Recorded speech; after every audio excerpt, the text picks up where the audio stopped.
Do you find failures in life, or you then don't have enough resources in life? Do you think that you have a problem which other people don't have, and that's why you are facing failures? Then this video is just for you. Be with me till the end. Today in Think and Grow Rich NLP way, we are going to discuss about who is killing your desire, right? So in last video we have studied that three secrets to create burning desire, that are crystallize and then strategize, emotionalize, right? So in crystallize we have seen that what you want to get and what will you give. In strategize we have seen that uh, time and when are you going to do it and how are you going to do it. And in emotionalize we understood that write it properly so that emotions created, and read it so that emotions created. So this was the formula. And when Thomas Edison studied the formula, he had just stamped his approval that this is not just any formula, not just formula to achieve wealth or money.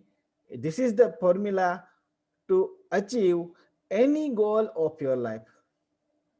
Friends, we have lots of area in our life, like we have physical area where we are working on our health.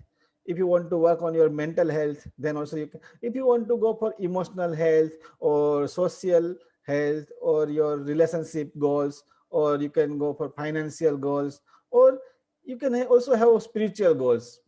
You can apply this formula anywhere, everywhere, right?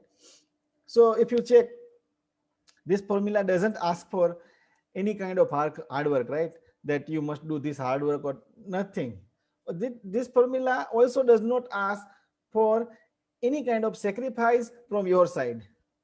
And also this formula does not ask for anyone to become ridiculous. Nothing like that. No shit, no bullshit, no other stuff. Only target, right? So basically, if you are talking about burning desire, then in the history there are people who are, like winners. It's said that winners don't quit and quitters don't win, right? Let's see some example. That I will go into this example very fast because this book has given a lot of examples, but I will just touch it. Like if you see about Thomas Edison, then even though he has failed 10,000 times, he invented the bulb which can be operated with help of electricity, right? Or you can see about Whelan, that he dreamed of chain of cigar stores, and today in USA every important corner has their United Cigar Stores. Also, if you think about Wright brothers, they imagine that machine which can fly into air, and today we can fly worldwide in airplanes, right? Or you can think about Marconi, who thought of using harnessing the potential of ether, intangible forces of ether, and so that we can send messages in the air without any wires. And when their friend first heard this, they took him to the custody and just asked the doctor for his psychopathic test, right? Because they thought that this person becomes mad. So remember this, that tough times never last, but tough people do. Because we are going to talk about few people who are very tough in their life. They never quit. Like if you talk about John Bunyan, who wrote Pilgrim's Progress. But this book is actually finest in all the English books. But he had written this book in the jail, right, in the prison. Or also we can talk about O. Henry, who is a great author, but all his writings came out after he came out of prison, right? Or you can think about Charles Dickens, who is also a great author and who wrote David Copperfield. So these are the people. But Charles Dickens faced first tragedy in his first love, and after that he became a writer. If you think about Helen Keller, who was deaf, dumb, and blind by birth, but her name is along with great authors. We definitely consider it. Also, Robert Burns, who was a poor laborer, and whatever he earns in his day wages, he used to drink, right? So it's a drunkard in the bargain. So this was the life of the people. Even if you think about Beethoven, who was deep but a great musician, we still today hear his symphonies, right? So basically, if we talk about NLP insights, why this kind of thing happens, then those who are successful and those who are failures, there is one big difference, and that's the ecology. Right? We have two kind of ecology working either for us or working against us. One is internal ecology and another is external ecology. What do we mean by internal and external ecology? Internal ecology is you are thinking like, is this wise decision to follow this? Is this goal should be achieved? Should I achieve this goal? Right? It's not about can I achieve this goal. It's about should I achieve this goal? Should I give this training? Should I do webinar? Should I email people? This kind of thing. And external ecology. So in external ecology, what happens that I will think about other people. Like what if my dream, if I will achieve, will hurt others, right? Like uh,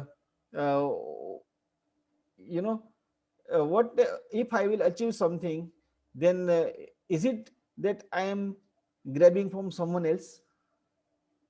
These kind of thoughts are there, and so that we are thinking actually about lots of things which we should not think, because like what if Edison has stopped after thinking that I cannot do it.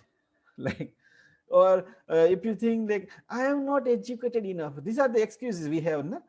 So what will happen if Robert Burns stopped because he was illiterate?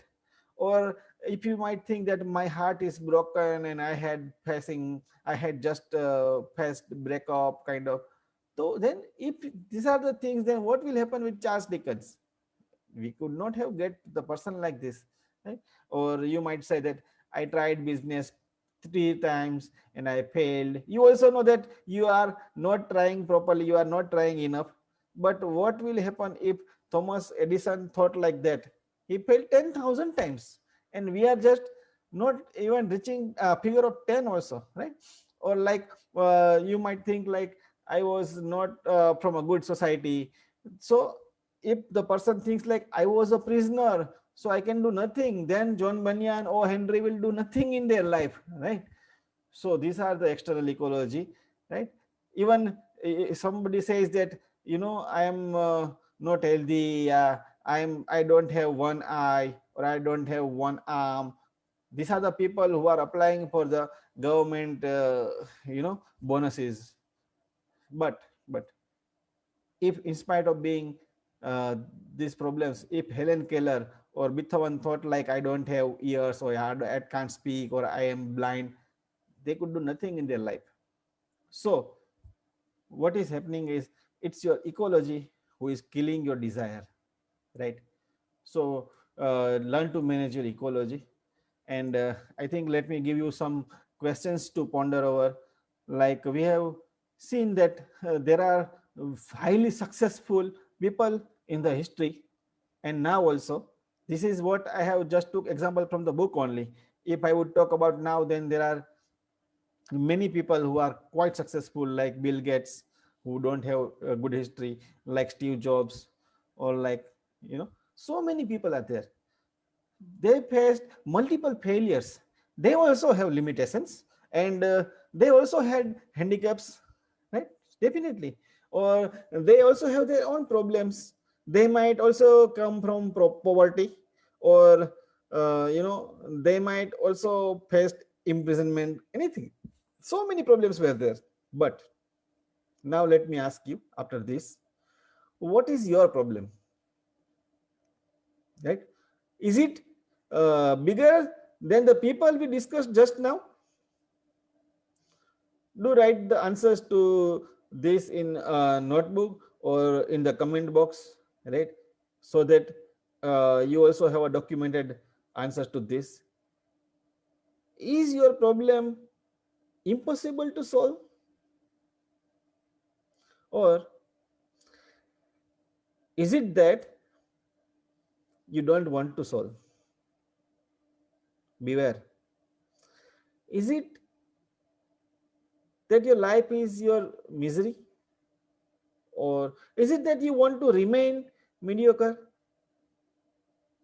or is it that you love sympathy you are getting from people when you don't get success or when you fail?